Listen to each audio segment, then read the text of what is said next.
Hi everyone, welcome to my second Lloyd Schwartz video. With English season start up and running actually, I decided to stick with the theme and do a deck tech for Love Like Sunshine. Yeah, I know what you're thinking. Ooh, old overpowered stuff that has been done a million times, but I only recently got a hold of it myself, and I've been amazed with just how fun it is to play. I also imagine it's going to show its beautiful face more than a few times over the next 4 months. So, fair warning, I do build decks that align with my own playstyle, so I expect to have a couple of very minor changes to the meta builds here that might raise questions for connoisseurs. Um, these guys have been playing the deck for probably 4 years longer than I have, so yeah, I'm open to any suggestions that can improve it, of course. So let's get started. First off, at level 0, we have Tears of the Fallen Angel, Yoshika Tsushima. This is a great card that can really aggravate your opponent in certain situations. Yoshiko is 3,500 base power, and as punishment for having that much power, you can't play events or backups while she's on the field. Um, it's not really that big a deal at level 0 typically. And she also tells your opponent, though, that they cannot move to another position on the stage. This can be fun if you get to partially wreck your opponent's early game by wiping out their runner, or maybe they accidentally put a brainstorm across this card, then tried to clean cut it. Nope, it's not going to work. Or even if they accidentally play a character across this card instead of in another lane, sorry, you can't move it after you set it down. So I play this as a 2 of. I used to play her as a 3 of, but I wanted to reduce my level 0 cards and decided on taking this one down a spot. So next at level 0 is Alzora Jumping Heart Yoshiko Tsushima. She is a 2,000 base power mill runner. Her first effect gives a character 500 power on attack. She can also give this to herself or to another character. This can also be more useful at level 1 to keep the climax combo alive, but can also turn her into a 2,500 power beater. Her second effect is the mill run effect, which means that at the beginning of your opponent's attack phase, you can send the top card of your deck to your waiting room. And if it's a music trait character, then Yoshiko can move to another open position on your center stage. It's very useful for getting a little extra mill on your first deck, keeping your board at level 0, as well as possibly denying your opponent a reverse if they have an effect that requires that they reverse your character. I play this as a 3-0 because of how strong I feel it is in this deck, allowing me to possibly keep board over multiple turns alongside the mill, which can really help when you're running so few level 0s, just trying to keep board a little bit longer. So, next up is a level 0 Koi ni Naritai Aquarium, Yo Watanabe. Yo is a personal favorite of mine, and I love this card as well. She only has 1,000 base power, but she is a bomb. Just simple level 0 reverser. So if she's reversed by a level 0 or lower character, she can reverse them in exchange. Yo's second effect is the main reason why I have her, though. When she's set to waiting room, you can pay 2 stock to salvage a music trait character from your waiting room. I love this as a way to both pay out climaxes early in the game and try to set up my level 1 or level 2 game. Can also help get the brainstorm that for some reason you haven't seen halfway through your deck, etc. I play this as a 2 of. Honestly, I wouldn't mind having more, but the deck really wants to have a very small number of level 0 cards, so I kind of hold back on this one. Next is our Brainstorm. Alzora Jumping Heart, Riko Sakurachi. Riko is a somewhat thick Brainstorm at 2k base power, so she can operate as a beater at level 0 sometimes if required. She is a tap 2 salvage Brainstorm, though. Riko's other effect, it's a revenge pump. So when one of your other characters becomes reversed, she can give one of your other characters 500 power. This can synergize with your level 1 climax combo, as we will see later. I run it as a 3-of. Personally, I usually run Brainstorms as a 3-of anyway, unless I have a really good reason to run it as a 4-of.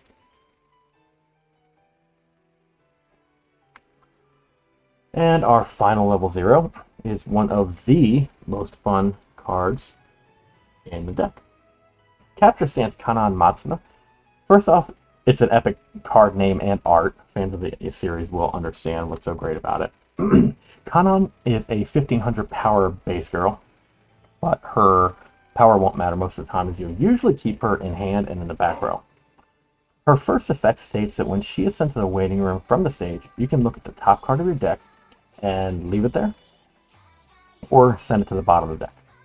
Her second effect states that when another of your characters is sent to the waiting room from the stage, and if Kanan is in the back row, you can send Kanan to the waiting room to return the other character to its previous position as rested. The card is just crazy good and crazy fun. The first effect gives you information and deck control, as you get to see what is on top of your deck, and if you decided to put it on the bottom, then you know what is on the bottom of your deck as well. This card is what enables what you will be doing at levels 2 and 3, as well as you will want to know the level of the card on the top of your deck. And the second effect will let you revive a very important level 1 or level 3 card that will be shown later on if you so choose. And at the same time, if you use this to resurrect one of those cards at the end of your opponent's turn, you'll also have some control over what your draw is going to be at your next draw phase. I really want to run Kanan as a 4-of, but I can't seem to fit it in, so I run her as a 3-of. 3 of this card is the absolute minimum, as you can use multiples to kind of rotate her and get consecutive scries in order to get certain cards on the top of the deck at level 2 and 3. With 2 Kanans, you can get 2 scries. If you have 3, you can actually scry 5 times by moving. I will add a link in the description to the video by WeisSacKing that outlines various ways to make use of this card. So, that is a grand total of 13 level 0s. People who are unfamiliar with this deck might think that I'm crazy for running such a small number of level 0s, but later in the video, you will start to understand. As for the more experienced players, I will mention that I have tried running the Zora Brainstorm as a 1-of. It just doesn't feel very good. It always felt like I was wasting hand or wasting a stage slot, even if I did manage to save a Chica or something else. It doesn't really work well with my playstyle, I think.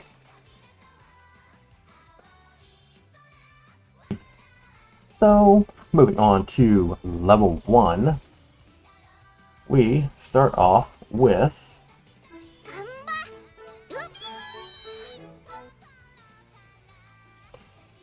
we have a Gamba Ruby coming out.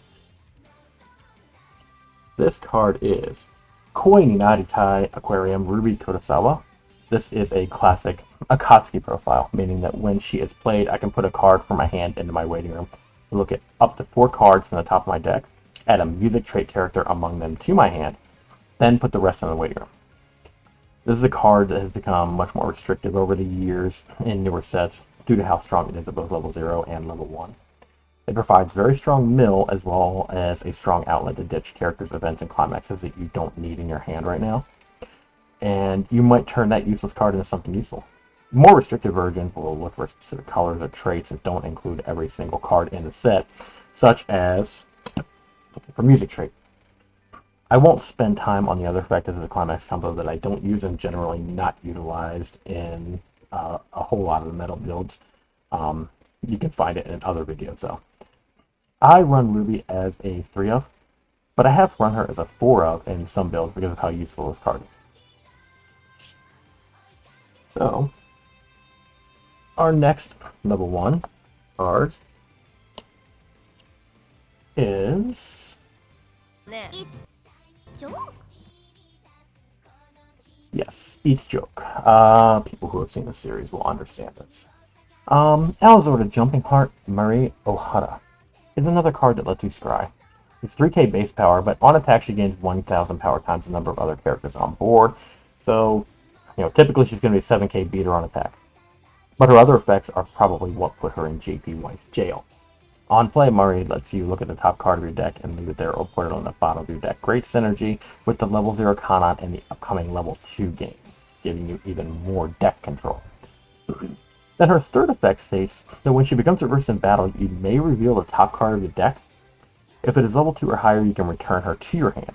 This is one of the reasons why this deck runs so few level 0s, albeit a much more minor reason compared to our level 2 game plan. This is a great way to plus when you lose board.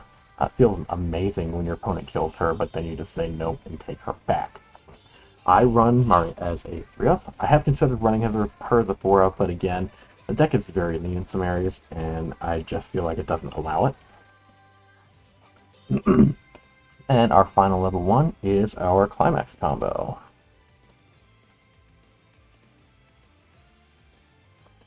Here we have Aozora Jumping Heart Chika Takami. Our first card for Akwar's primary center, and it is a good one. Chika is only 4k power base, but her power often doesn't even matter as she has a level 1 bomb, which means that when she's reversed by a level 1 or lower character, she's going to reverse them. Parentheses, screw you, Eren Yeager. Her other effect is her Climax combo, which combos with the Aozora Jumping Heart Chika Climax. Yeah, I know, very original. The Climax is a red stock soul, meaning that it is played. When it is played, you can put a red card from your waiting room into your stock, and all of your characters get +1 soul for the turn. The combo effect lets you salvage a character from your waiting room when Chika reverses her opponent.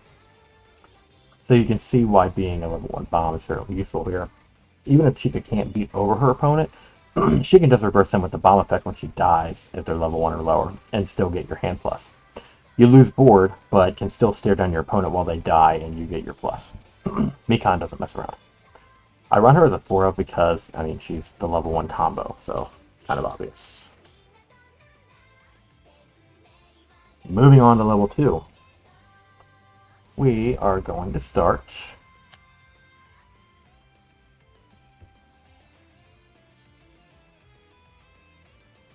with the counter. And it is another Ruby Kurosawa. This is Aim to Shine Ruby Kurosawa. As a side note, don't let Dia know you can keep using Ruby. Anyways, Ruby is a very thick 3k power backup, but her other effect can also be pretty fun depending on your opponent's deck state. When you use Ruby's backup effect, your opponent puts the top X from the top of their deck into their waiting room, X being the number of characters you have.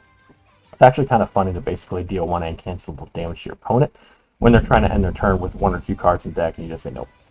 And oh yeah, that Climax in your Climax area isn't going into your refresh friend. Sorry, not sorry. So I run this as a 2-0 because English is a cesspool of Tokas, Karumis, Priestesses, etc., etc., etc., that I would really like to see die. So, moving on, we have what is one of the most fun cards in the set, and it is another level 2. This is, I'm not a big fan of Yoshiko, but this card is very great culture. This is today's ultimate Ragnarok Yoshiko Tsushima. She's a 5k base power anti-change bomb, meaning that when she becomes reversed, if the character who reversed her is higher than her opponent's level, you can put that character into your opponent's stock. If you do, the opponent puts the bottom card of their stock into their waiting room. But the cool effect states that when Yoshiko is placed on the stage, you play rock, paper, scissors with your opponent until someone wins. If you lose, then all of your characters get 2k power until end of turn. There's another big middle finger to all the big 2/2s, bodyguards, early plays, etc. Just make sure that you lose rock, paper, scissors. You have to lose. It's for flavor. Again, the fans of the series will understand. I run this as a 2-0 because I like the idea of having a Chika possibly swinging in at or well over 15k, as well as anti-changing an early play on the same turn. Moving on to our final level 2 card. But one of the most important cards in the deck. This is Mirai Ticket Riko Sakurauchi. This is a card that opponents sometimes dread seeing added to their opponent's hand, as it enables the entire level 2 game, as you will see when we get to level 3. Sorry, when we get to level 2.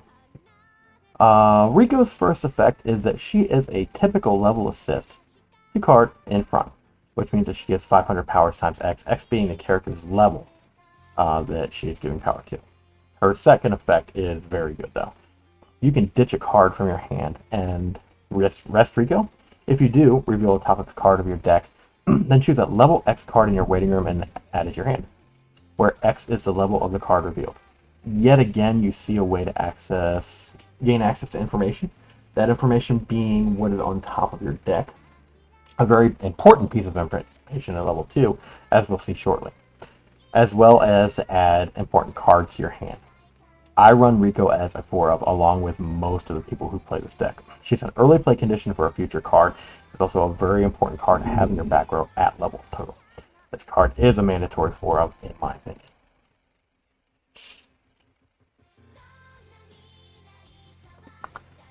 And now we get into our level 3 cards.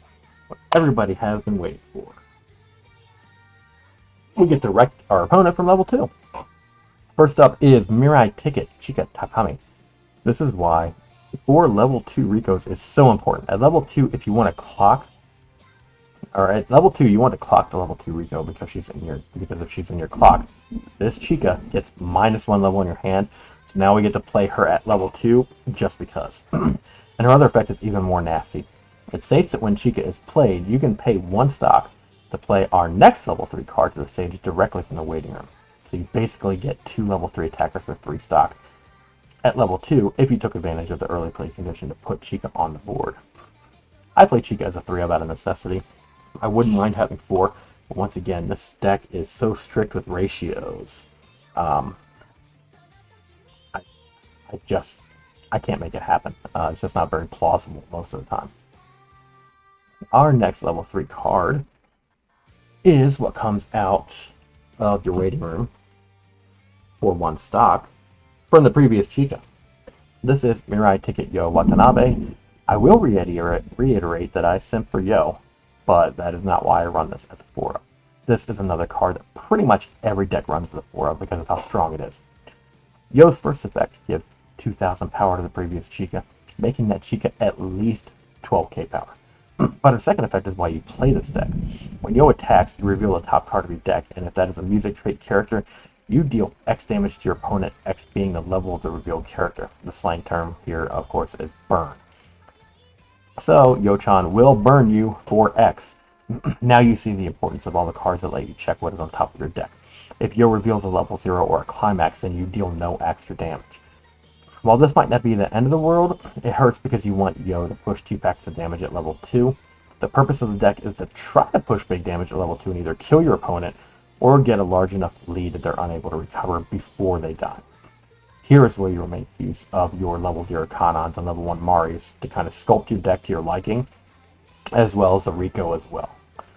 Typically, to get a level 3 on top of your deck, both to enable the burn 3 from Yo, and also to allow you to salvage whatever you want from the level 2 Rico's effect if you did those first. This can also have the side effect of providing you with knowledge of what exactly is on the bottom of your deck, allowing you to set up specific cancels or refresh scenarios.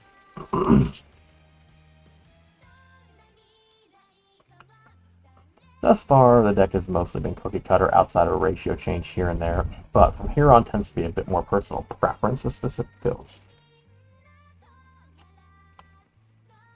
My next card is Koini Naritai Aquarium Yoshiko Tsushima.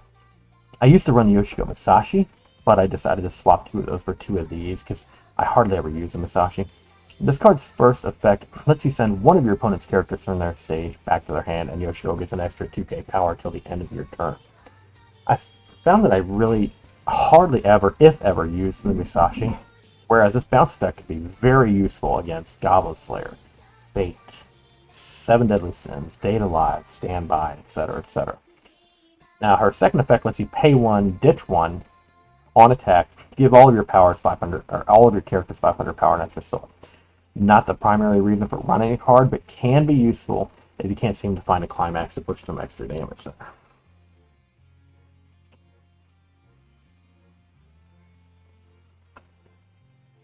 Next, level 3 is Mijuku Dreamer, Riko Sakurauchi. Riko has 3 abilities. The first is that on play she receives 500 power times the number of music trait characters you have on board, so if she's placed when you have 4 more characters, she ends up being around 12-5 minimum. Not a bad beater. The second effect states that when she is played, you can rest a standing character to return all of your opponent's waiting room to their deck except for 1 climax. Great effect if your opponent is well compressed, and you can put a lot of damage back into their deck. Her final effect lets you ditch a card from your hand to pump one of your music trait characters 2,500 power, again allowing you to beat over your opponent in a lane. The deck has multiple ways to get multiple characters to absurd power levels to beat over the opponent's characters. I run this as a 1-of primarily because it's a tech card, and I will only target it in certain situations, really.